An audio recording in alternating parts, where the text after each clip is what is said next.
même au moins ñu mën a dépasser ce stade-là mën a am une amélioration ou en tout cas une respiration économique boo xam ne dinañu mën a permettre ñu dem vers les investissements. Effectivement c'est intéressant peut-être juste avant may rebondir si question bi. Oui.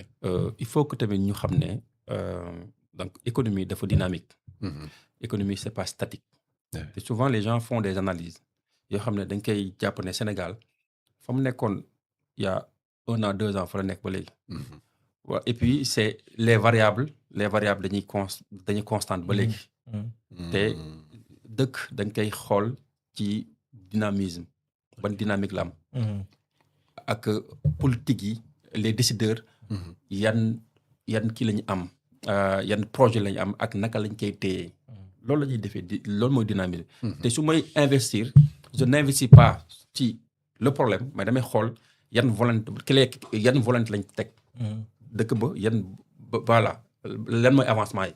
te Sénégal je pense que teg na ay jéego yu am solo pour faire face à tout cela. assainir na mu ngi jëm si assainir budget déficit budgétaire am mu ngi ko yóbbu 2027 3%.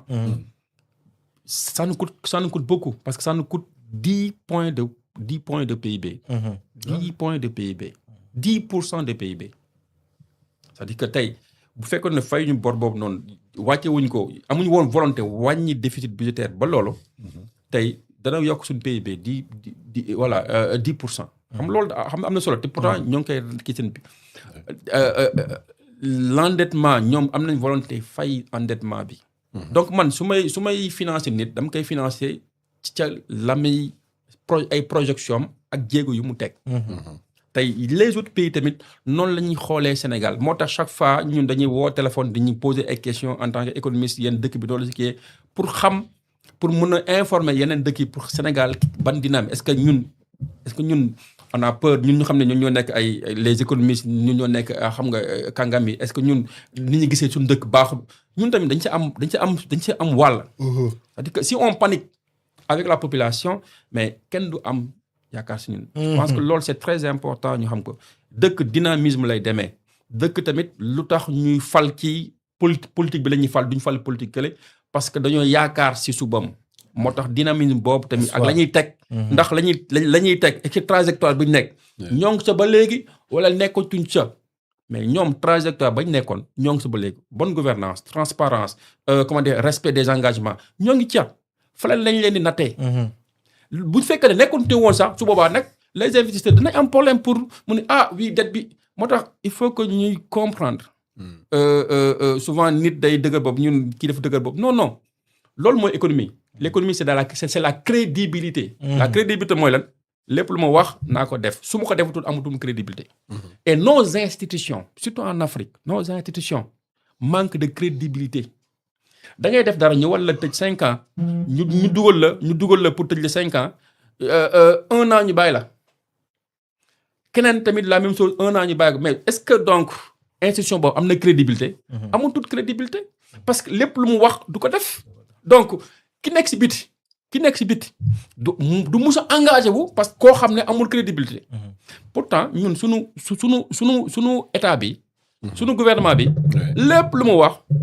dès le départ jusqu'à présent mais moo ngi koy def ça c'est de la crédibilité donne de la confiance aux autres et les autres vont venir je pense que man foofu amu si problème économiquement maintenant par rapport ak dem question bi ni Bassirou Diomaye Faye di dem prenele Tamba lu am solo la et man du ma ko analyser seulement sur l'angle des ressources naturelles sinon day nekk une analyse opportuniste Tamba Sénégal la bokk dem boobu noonu dafa dem seeti d'abord la population de Tamba nan la ñuy dundee. fu ñu nekk fu ñu toll. te Tamba tey manque nañ infrastructure bu ne. y a pas de route. Tamba benn hôpital moo fa nekk gis nga Tamba ni mu ngandee. Kédougou fu nekk ku feebar Tamba ngay dem faju ji. Tamba amul infrastructure Tamba amul politique de jeunesse. boo xool ni ñi jël gaal gi ñu si ëpp ñu dee pourtant Tamba amul ndox de mais ñi jël gaal gi dem Espagne demal ki yor politique de migration dana la wax ñaata ñoo jógee ay Koupentoum Tamba Koussanar Surtout dem Koupentoum. voyager Ouais. Espagne parce qu'il y a pas de politique de jeunesse.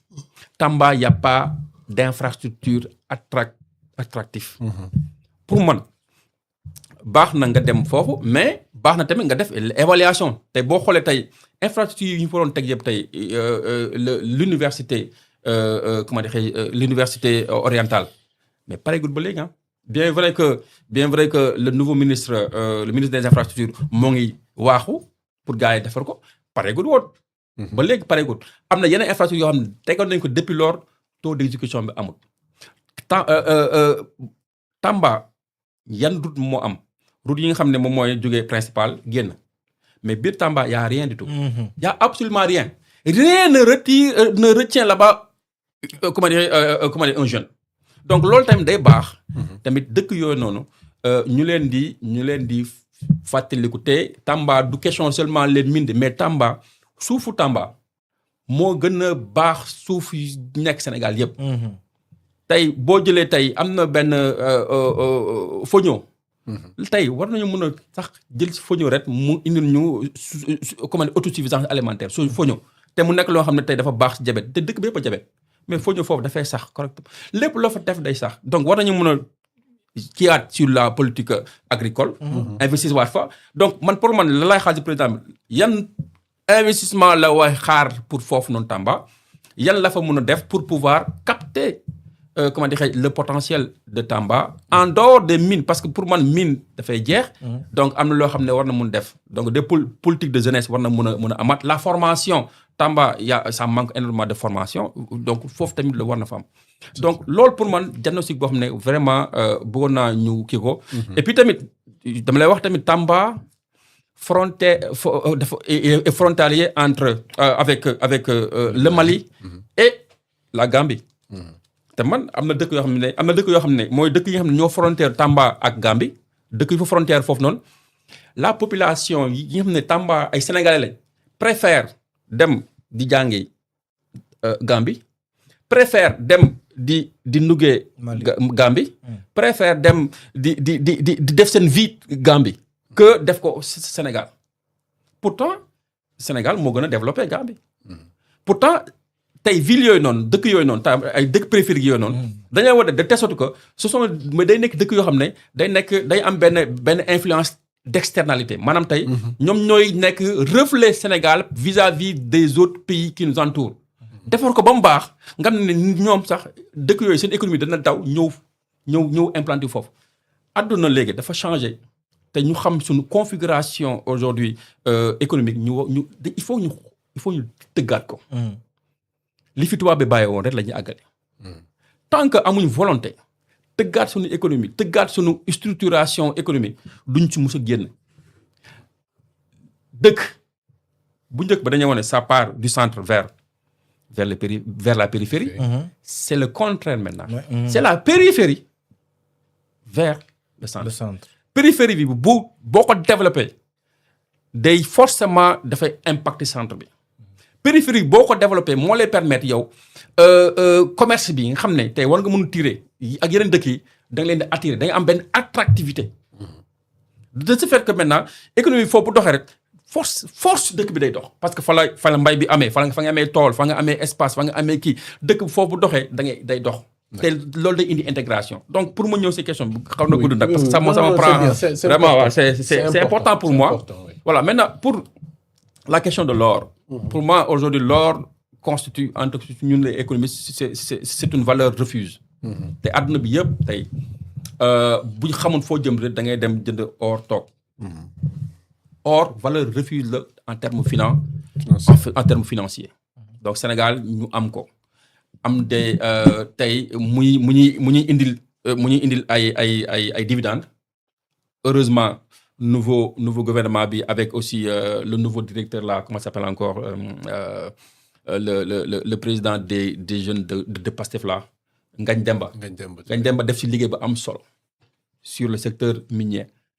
fi nga xam ne kenn Sénégal amu fa woon part dem na ba Sénégal am fa part industrie yi fuy liggéey yëpp mu dem ba am fa part fi xam ne daawuñu contribuer Sénégal parce que industrie yi am na fa 10% de part te daawuñu kenn musta contribuer si dividende dem nañ bay contribuer si dividende loolu tamit lu am solo la donc mais maîtriser ko est-ce que warul dem vers la concession. déjà est-ce que warul dem vers ça. vers la concession. Oui. Nekk concessionnaire. nekk concessionnaire ah ben pourquoi pas comme Petrosen. Oui. Comme Petrosen loolu moo nekk kii bien vrai que aujourd'hui bon on peut en discuter sur Petrosen mais pour man am na solo en termes de fiscalité tey ñoom bokk nañ di contribuer lu bëri tey aujourd'hui suñu fiscalité bi. donc loolu da nga war a am regard bu baax a baax xam potentialité bi lan la ak naka laay def ba gën leen a mun doole naka laay def ba encadrer maintenant ces ressources là. ba Sénégalais bi lambda mënut a gis boobu tey déjà Sénégal amut kii de transformation comment ça s'appelle encore usine de pas raffinerie amul raffinerie aujourd'hui tey artisanal bi tey buñ soxloo tey or tey Tamba war na mun def benn muy créer ay kii ni ay emploi foofu di créer ay revenu foofu noonu ñu mun a tamit xam sunu or bi fan la jëm ak lan lay jëriñ Sénégal pour man. gouvernement mi ngi doon wax benn comptoir. comptoir merci beaucoup c'est ça le mot c'est comptoir. voilà comptoir boobu noonu yàgg nañ ko xeex nag gars yi les bijoutiers la Sénégal yàgg nañ ciy xeex.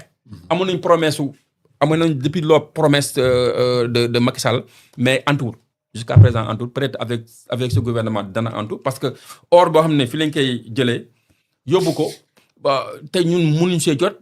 problème là donc c'est problématique donc pour moi daal y a plein de choses qu'on peut faire là-bas à Tamba c'est pas seulement l'or d'accord mais aussi il y a d'autres ressources il y a mais l'agriculture également oui foofu laay waxee l'agriculture donc lépp fa dox gis nga tey boo dee banane bi regarde la banane la banane bientôt le Sénégal sera voilà autosuffisant en banane avec le roi de la banane merci beaucoup et puis il y a une nouvelle politique qui a été mise en place donc le fait de la politique de gel de l'importation à la banane donc à une période dañuy aaye bépp banane dugg fi léegi banane Sénégal rek mooy man gis naa des hommes d'affaires yoo xam ne sénégalais jóge nañ seen secteur d'antan maintenant actuellement dañuy investir Tamba ci banane ci mango ci Tamba ay hectares lañu fi am mais docteur il faut que ça se répercute sur les prix aussi mais ça va ñu continuer di ci jox banane di jar kilo 1000 francs aussi.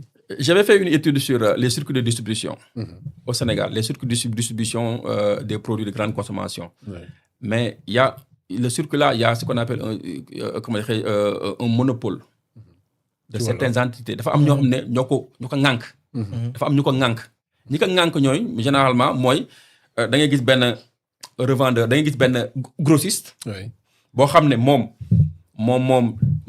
demi grossiste boutique demi grossiste yëpp yi nekk ci quartier bi ba pare moom moo accaparé ay terre non moom moo accaparé ay boutique c'est la même chose que le secteur c'est la même chose que le secteur kii bi banane bi Guinéen ñoo ko monopoliser léegi ñoom dañuy jëndee moins cher mu nekk jaay lu yomb mais bu ñëwee fii ñoom ñëppay déggoo ci prix dañ ñëw ne kilo banana 1000 francs mais y a des Sénégalais yoo xam ne ñu ngi jaayee 1000 francs aussi. waaw mais non maanaam déggoo la mais non loolu nag état nag moo war a imposer parce que état bu jëlee defee effort.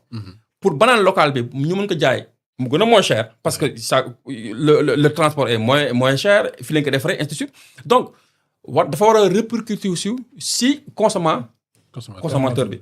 maintenant comme que état amul les moyens pour comment dirais-je contrôler les prix ñoom dañuy fixer le prix de monopole. C'est comme si que ñoom dañuy déggoo pour fixer prix bi même banane boobu noonu boo demee Touba xam nga lañ ko jaayee kilo banane bi. 400 francs 300 francs.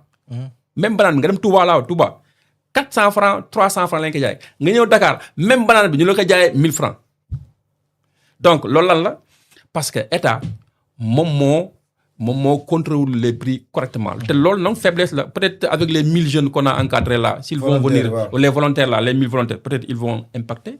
il faut appliquer des taxes très fortes à ñi nga xam ne dañuy def ay spéculation di fixer des prix état foog muy daane aussi foog muy daane de. sur la question de la visite. docteur man jëlaani question bi daf ma soxal ba nga xam ne. c'est-à-dire xam nga nit nga bëgg benn affaire. gis président di ko def. man plateau bu ma mënti def dama yàgg gëm ne gouvernance de proximité moo yor réew. exemple bi ma siy joxe mooy dama ko dund kenn nettali ma ko. on était à l'ESP en 2016 amoon benn tali boo xam ne dafa nekkoon ci ginnaaw ñun fa lañ daan lekkee. buñ jëndee lekk ci tali boobu lañ daan dem am ñu fa daan jaay ay gargot ak yooyu moom tali bu xonk da daan yàq suñu dàll yi baaxul am mbalit et cetera salte côté boobu ci ginnaaw ñun dañ doon xeex ESP pour ñu defar ko kenn mësu ko defar Macky Sall war a ñëw en 2016 pour inaugurer ay pavillons yu ñu fa defar guddi gi lañ defar tali bi léegi loolu loo siy jàng c'est pas normal. mooy président de la république day laaj mu wàcc sur le terrain di xool liy xew ak projet yi nga xam ne teg nañ ko ndax defee nañ ko moom niñ ko bëggee c'est-à-dire loolu mooy problème bi mais bu ñëwee rek di ko jox ay rapport yooyu noonu doo mën a xam parfois foog nga wàcc ci terrain bi xool ndax li nga tegoon ak politique yi nga amoon baax na c'est-à-dire président de la république mën na am une vision claire mais la mise en œuvre de cette vision day def défaut parce que du wàcc ci terrain bi du xool nu mu demee moo tax damay def benn hors sujet tuuti moo tax le plan Diomaye Casamance ba mu demee Casamance def tout mu loolu dafa doon li ma si kontaan effectivement comprendre nga parce que doon loo xam ne plan boo xam ne day restaurer l'équilibre déplacé de guerre yi fa amoon. Tamba tamit dafa waroon plan Tamba. waa comprendre nga xool déplacé yi mu am. mais xam nga comme plan tous les régions. voilà comprendre toutes les régions. waaw léegi nag. yooyu noonu dafay doon loo xam ne dafa am solo. kon tey jii bu ne day dem Tambacounda gis nga Djeylani. Dakar ni mu peuplé rek. yow loolu rek war na na définir inégalité bi am entre les régions. xoolal ni Dakar mel ku jóg da ngay ñëw Dakar léegi étudiant boo orienté wul fii sax dina jéem a lijjanti ba ñëw def fi formation ku jug ñëw Dakar xoolal jëlal la phénomène Jakartaman ku jug parce que lan moo tax. mais y a plus d'opportunités aussi. loolu moo tax parce que seen dëkk yi amul lu ñu def. koo si waxal xam nga lan lay wax ñun bëgg nañ toog dëkk yi liggéey. nit ñi dañuy wax ay bëgg am na tool nañ bëy mais boo demee foofu di bëy doo jaay kenn da ngay am problème mooy problème bi ñoo agriculture bi yu mel noonu. léegi looloo tax ñoom dañuy ñëw Dakar pour am dàqantal lu ñuy am par exemple bu may joxe si Jakartaman yi boo demee si région yi ñoom seen course yi ça varie entre 100 200 300 mais imagine nga ñëw fii ba Dakar. course bi war a doon course bi war a doon 3000 4000 wala 2000. comprendre nga ñoom dañuy obligé ñëw fii nekk 5 loger fenn ñoom ñëpp dëkk fa di liggéey parce que ñoom tam liggéey lañ bëgg mais seen région yi ñoo amul sax liggéey Tamba tey jii boo ko jëlee ni mu enclavé tali bu baax amu fa. déficit d'infrastructure.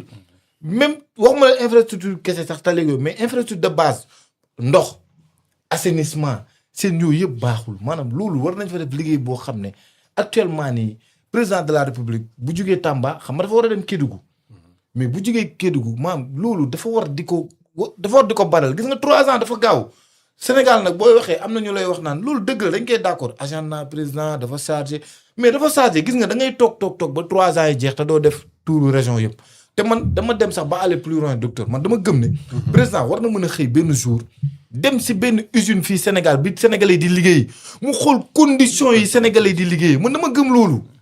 ñu xool conditions yi nga xam ne bu ko defee employeurs yi dañuy président ñëw na fii kon dañuy bàyyi xel ndax dinañ def comprendre nga yooyu pour man président dafa war di ko def. kon lii nii muy def Tamba yi lu may rafetlu la parce que tey jii peuplement bi am Dakar nu mu peuplé fi nga xam ne région yi. yu bëri amul dara. booy dañuy xëy duñ def dara. te ñu bëri dañuy pare jàng. mais du ñu am lu ñu def ñii dañuy jàng seen métier par exemple def bois wala nga def menuisier métallique wala doo am porte boo liggéey. comme naan léegi du ñu am dara lu ñu def dañuy xëy toog moo tax boo xool insécurité sax day am seen dëkk yi parce que nekkul ne loolu mooy conditionné nit ñi def lu ñu warul def mais loolu da koy jouer parce que. pauvreté dafa grave nga toog doo am xaalis dal mën na yóbbu sa xel su lu bëri. délinquance beeg yu mel noonu duggul sa yoon nekkul et cetera kon nag président de la république région yooyu mënul am potentiel boo xam ne ci côté yëpp. boo jëlee ressources humaines ay jeunes ñoo fa nekk ay xale ndaw. boo jëlee ressources naturelles am na fa lu ne. mais problème bi mooy. ba léegi dëkk yooyu ñoo gën a sonn. voilà xoolal bois bi te Sénégal tey jii président ba mu demee Congo te Sénégal mooy 2e importateur du bois. yooyu yëpp te kii wax na ko sax bois bi nekk Tamba yooyu yëpp war nañ ko mën a. revaloriser jëlaat jeunes yi jox leen ci métier yi ba nga xam ne jeunes yi du ñu namm Dakar. léegi jeune boo gis 1 2 ñëw nga Dakar parce que lu tax nit ñi dañuy bëgg a tam dimbali seen i waajur ak yu mel noonu en tout cas daal dynamique bi nga xam ne le président de la république si la nekk nii. pour man waru ko wàcc ba mandat bi jeex. man nag nañ ma bàyyi di wax ay agenda am dafa chargé mais agenda bu chargé Sénégal pour nga defar ko lañ la ko jox. gis nga Djeylani pour man chaque 2-3 mois pour ne pas exagérer. man président war na cibler benn région mu dem fa def benn 2 jours 3 jours gis nga Djeylane dama lay benn affaire tant que ñu ngi am président boo xam ne dafa fonk gouvernance de proximité di wàcc sur le terrain loolu xool bu góorgóorloo. pour man avant mandat bi jeexee mun na def tour du Sénégal parce que loolu dafa am solo Djeylane. Sénégal li may wax chaque jour manqué wuñu ressources humaines manqué wuñu ressources naturelles. manqué wuñu dara mais xam la nañ manqué la combinaison de ces choses yi may wax nii yooyu noonu noo koy combiner. ba jeunesse bi gis ci seen bopp ba sénégalais yi gis ci seen bopp yow yaa ngi am président boo xam ne macha allah jeune la. Djeylane xale la ñu am xale jeune. kooku dafa waru toog pale kenn du jeune la da nga war a déplacer wàcc sur le terrain. billahi parce que loolu nañ daan am problème bi. voyage yi si biti bëri na on a près de 30 voyages déplacements à l'étranger te tey on s'interroge ba tey sur l'impact. non mais impact bi tam loolu. est-ce que du focus fii ci biir réew mi. non mais lu muy focus fii aussi. xam nga tamit docteur. l'économiste xam naa na si wax. c'est-à-dire nit ñi tam dañuy foog ne président day voyager ñëw rek affaire bi day impacter immédiatement. mais affaire bi mën nga signer ay accords yoo xam ne pour mise en œuvre bi tàmbali day toog fii ak ay 1 an wala ay 6 mois wala 3 mois parce que l'État c'est une continuité aussi. comprendre te ku ne xam ne président de la République bu demee yenn dëkk yi par exemple Congo bi mu dem nii mais ñun contrat d'affermage bi nga xam ne Sénélec da ko am foofu noonu. nga xam ne mooy assurer maintenance ak kii nu mu tudd gestion wu. réseau électrique waaw mais yooyu noonu yëpp dafa doon yoo xam ne demaat xool ay engagement yi nga xam ne waaw ñi fi nekkoon defoon na yaa ma ñu doon xool waaw mais loolu laa lay wax nag mais yooyu noonu yëpp ñu négocier ko waaw yooyu yëpp foog nga négocier ko waat comprendre nga voilà yooyu yëpp foog nga négocier man daal Djeylane sujet bi fa laay tëjee si loolu président de la république képp ku ko bëgg réussir mandat bi gouvernance de proximité la koy réussir na wàcc sur le terrain 6 mois 3 mois 4 mois ñu jël benn région. ñu dem fa xool projet yi xool liñ fa war a def. parce que dina fa def ay pose premier pied xool yu muy lancer ak yu mel noonu. léegi bu ko defee Dakar xool benn région du namati Dakar mais xoolal Dakar tey jii boo jëlee Sine Saalum yi ku xëy ñëw fii jënd sa Jakarta te ay jàmbaar lañ dañuy bëgg liggéey. mais seen dëkk seen fi ñu nekk ñoo dul am liggéey. wallaahi man damay comprendre booy si loolu. am na solo temps bi tënk nañu. amoon na solo. président jeune nga ñun président jeune lañ am tamit. c'est ça il faut l'exploiter. en tout cas kii quoi day relever marche yi. c'est ça merci beaucoup. en tout cas c'était intéressant lii lañ leen andiloon ci waxtaan mën na continuer mais si yeneen jotaay dinañ ko wëyal. pour xool yan impact la voyage yi dans ces régions là di am rawatina bi nga xam ne mujj fële ca Casamance avec le plan Diomaye pour la Casamance ak yeneen yi di ñëw lépp on va suivre de près nga xam ne dinañ ko mën a waxtaanee ci yeneen jotaay docteur merci d'être venu. merci beaucoup ak internautes yi ñuy suivre. vraiment kontaan naa et puis ba beneen yoon incha allah. incha allah Pathé ba beneen yoon quoi. waa toujours un plaisir rek di rafetlu jotaay bi di nuyu internautes yëpp. di leen jaajëfal. jërëjëf jaajëfal leen yéen ñaar itam jaajëfal leen bien sûr yéen mbokku. internet yi ñu doon teewlu amoon nañu mbégte ànd ak yéen si jotaay bi di leen jox di leen dig daje beneen yoon ci beneen